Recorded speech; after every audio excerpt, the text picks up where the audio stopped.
What's up, guys? Welcome back to another video. And just gonna tell y'all the truth, I'm an idiot.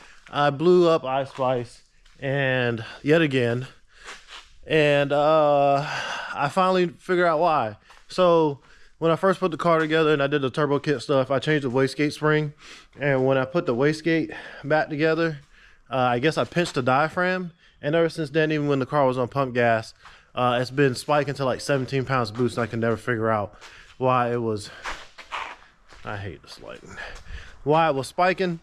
And after it pretty much melted down and hung a rod this time, took the wastegate apart just to see, to make sure that I did change the wastegate spring. And when I took the wastegate apart, I found out, I'm gonna put a clip in here,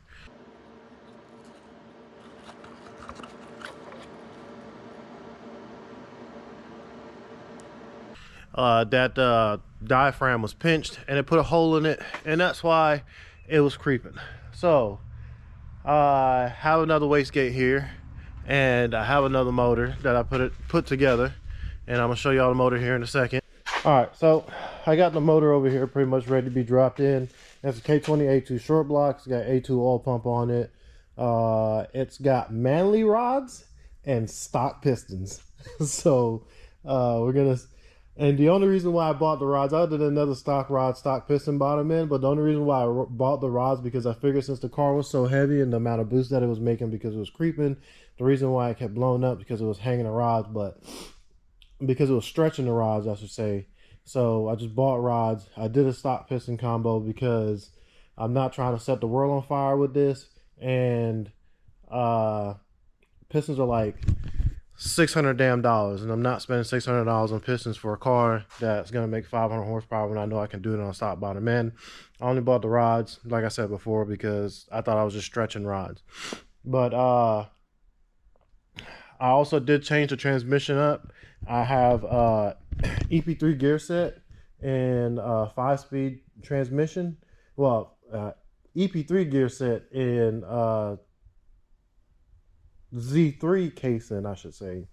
Still have the LSD, and I have head studs and Cometic head gaskets. I got these Skunk 2 K Series, B Series head studs and a Cometic head gasket, and I put new timing chain on it and tensioner, and I did new valve stem seals and relapped the valves.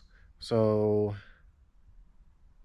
yeah, that's pretty much it. So I'm gonna go ahead, start prepping the car to get the motor in there, and then I also did change my injectors from 1000 cc's to 1500s, so I'm going to put that in there, and I'm going to do a couple other things, and hopefully we should be on the dyno this weekend.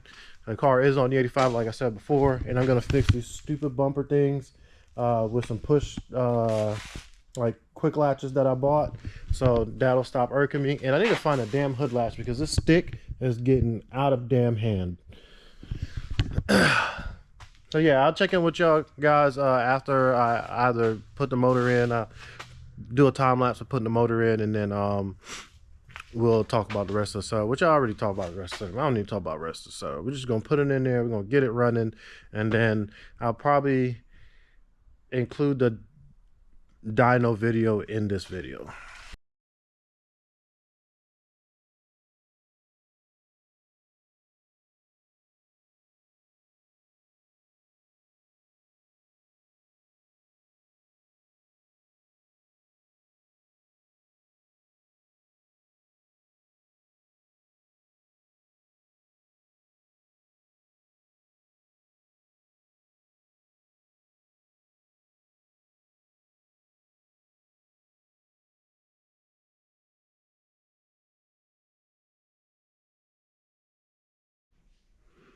All right, guys, so I got the car running.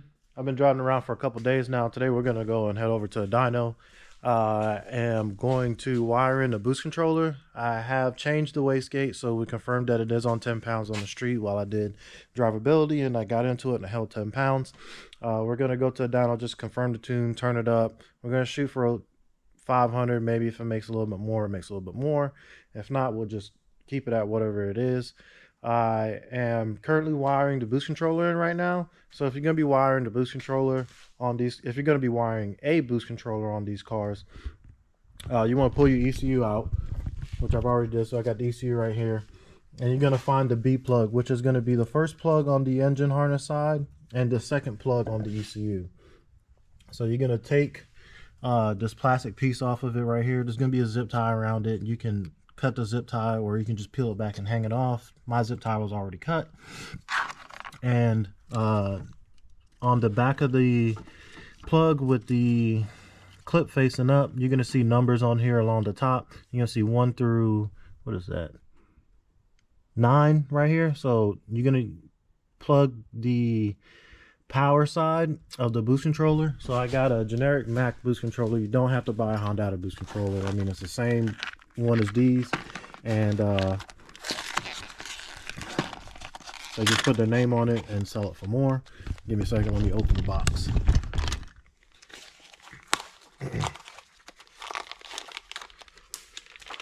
You get you a generic Mac solenoid like this from Amazon for 20 bucks. Use these all the time.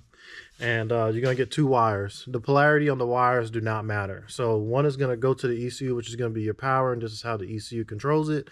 And the next one is gonna go to ground.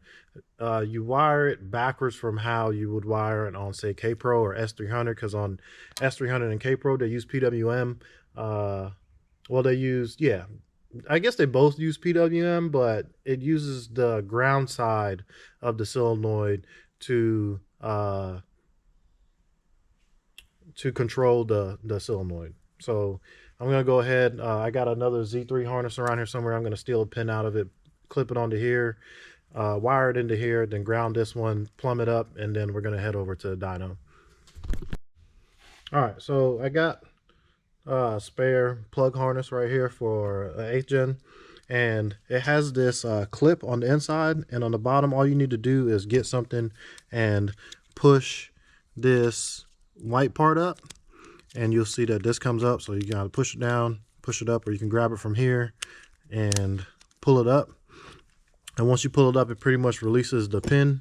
I already pulled one out, but I'm just gonna show you how you can pull it out. If you got enough length on the harness, you can just grab it and pull it, and the pin will come out. And then all you would do on the new harness is just take the pin and push the pin back in there. You secure the clip, you plug it back into the ECU, and it's done. Obviously you need to wire this end to the other side of the solenoid. So I'm going to go ahead and wire this side to the other side of the solenoid, put an eyelid on the ground side, ground it to the chassis somewhere, and then go on about our business. Before I get too carried away, I forgot to mention something about the plug harness here, or whatever, the engine harness. It's got this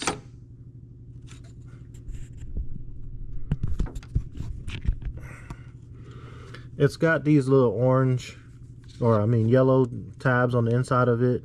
You can take a what the hell is this called, paper clip, and you just stick the paper clip in the empty hole after you unlocked it, and you should be able to push the pin out, and the pin disappears, and then you can stick your pin in the hole, and boost control will pretty much be wired after that. After it clips in there, maybe I'll stick it in there upside down. You know, it's a square pin going in the square hole, so you gotta pretty much figure out. Just make sure that the pin is secure in there. Then you lock it down. That's not locked down.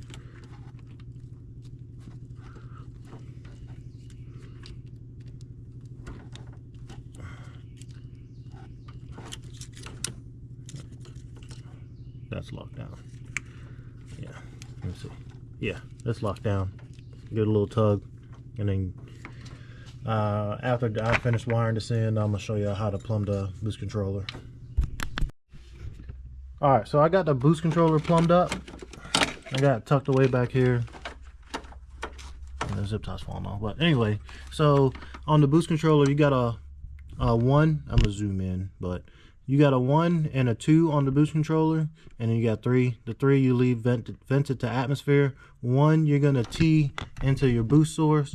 For the top of the wastegate, if you're coming from the intake manifold or if you come from turbo, I tap the turbo and put a AWT thread in it and put this push lock in here. I'm using push locks because I don't like vacuum lines and push locks don't blow off. They do melt, but I haven't had a problem with them melting. If you route them right, they won't melt.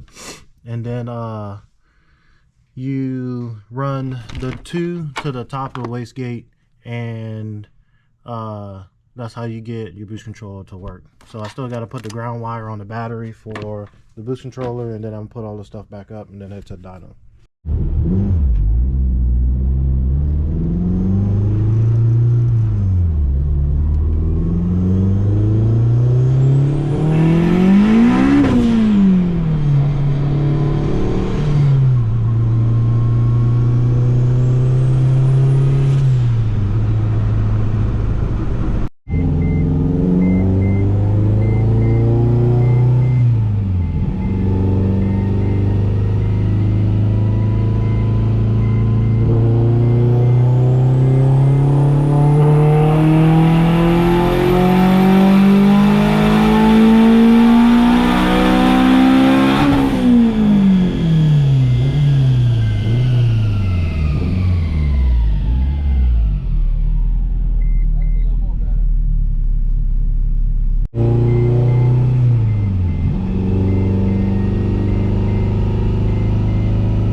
Alright guys, I've been fighting this thing for like the last, I don't know, 2-3 hours with the boost controller.